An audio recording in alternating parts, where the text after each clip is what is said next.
Okay, in this section we're going to be looking at how to use the CPI to go from nominal to real. Okay, so nominal representing the current prices, and real is going to tell us about the real purchasing power of something. And I'm going to use this, apply this to the minimum wage. Okay, so let's remind ourselves something. The CPI is just the cost of the basket from the current year over the cost of the basket in the base year. So what does that mean? Well, how much does the basket of goods cost now, and how much did it cost back during the base year, or sometimes in the future during the base year, how much did it cost? And then you get an idea of the relative price level, okay? And then we times it by 100. We're going to be talking now what it means if we just get rid of this 100. So let's suppose our CPI in some year, we're just going to pick some country, so like 2015, in this country, the CPI is 200. Well, what does that tell us? Well, remember, and let's say the base year was 2000. Okay, so in the base year, the CPI is going to be 100. That's going to be 100. So, and now it's 200. Well, 200 is twice as big as 100. So that means it costs 2 times as much, right? It's 2 times as much. So what that really means, we need 2 times as much money to buy the same stuff. That's what a number 200 tells you. You can just basically drop 2 zeros, divide by 100, 2 times as much money to buy the same stuff. So then if we had a CPI of, let's say, 300, then we can just, that means 3 times as much money to buy the same stuff. Okay, so that means we need more money to buy the same stuff.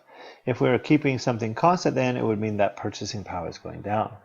So how can we use this? Okay, so let's suppose you told me, well, in 2015, you earned $20 an hour. Okay, and the question we could ask is, well, how much is that in the base year? In 2015, you earned $20 an hour, and in, let's suppose this last one is 2025. In the year 2025, the CPI is 300. So then in 2025, you will earn $27 per hour. Okay, there we go. You earn $27 per hour. So we can convert these two both to the base year to make them comparable. So for example, so how we're going to do it? We're going to make them real, we're going to do this nominal over the CPI divided by 100. We divide by 100 just to make it that directly comparable, like turn the 200 into 2 times, 300 into 3 times. Okay, so you get the idea. So let's go ahead and do that. So our $20 an hour now, the real, and the real again is going to be in it's going to be in $2000. Okay, so it's going to be our 20 divided by 2. So it's 200 divided by 100 is 2. Okay, so that's $10 an hour. And then when we do the real for 2015, sorry, 2025, 27 divided by, and this is 300, so it's going to end up being a 3, and then that's divided by $9 an hour. Okay, so actually earning $20 in 2015 in this economy is better than earning $27 in 2025. You can buy more stuff in 2015 with the 20 bucks than you will be able to buy in 2025 with the 27 bucks. So that's the idea. So CPI is used for this. This is one of the uses to convert things to real, so we can compare wages and prices across long periods of time. So we're finding out what's the purchasing power, and we're just putting them all into the same year. So now let's move ahead. So this chart is using data, and on the yellow line is the nominal wage. This is the minimum wage, so this is the nominal one. And the red line is then has been converted. So we're not going to do any more of the calculations. Hopefully the calculation kind of made sense, but I'm not so concerned about that. I just kind of want you to get the general idea. So back in 1938, the minimum wage was only a quarter, but once we convert that because prices are so low back then compared to now, once we convert that, then it goes all the way up to 450. Okay, so you get the idea. And so along this whole time, the minimum wage is rising. So from 1938 up to 1968, the minimum wage rises all the way up to $1.60. So it still sounds really low by today's standards.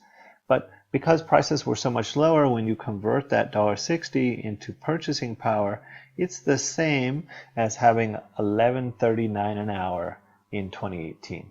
Okay, so it's actually not that low. Now, so during this time from 1938 to 1968, the minimum wage is rising faster than inflation. And that's why the real minimum wage is going up, at least for most of the period. So from 1938 to 1968, the min wage is going faster than inflation. So whenever something goes up faster than inflation, then the real value of it's going to increase.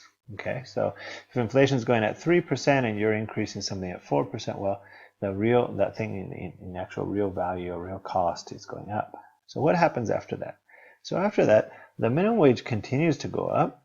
We can see right here, we have this part, it's still going up in nominal terms, but there's a lot of inflation. So this lot of inflation means even though the minimum wage is going up in nominal terms, the real minimum wage is actually falling, and it continues to fall.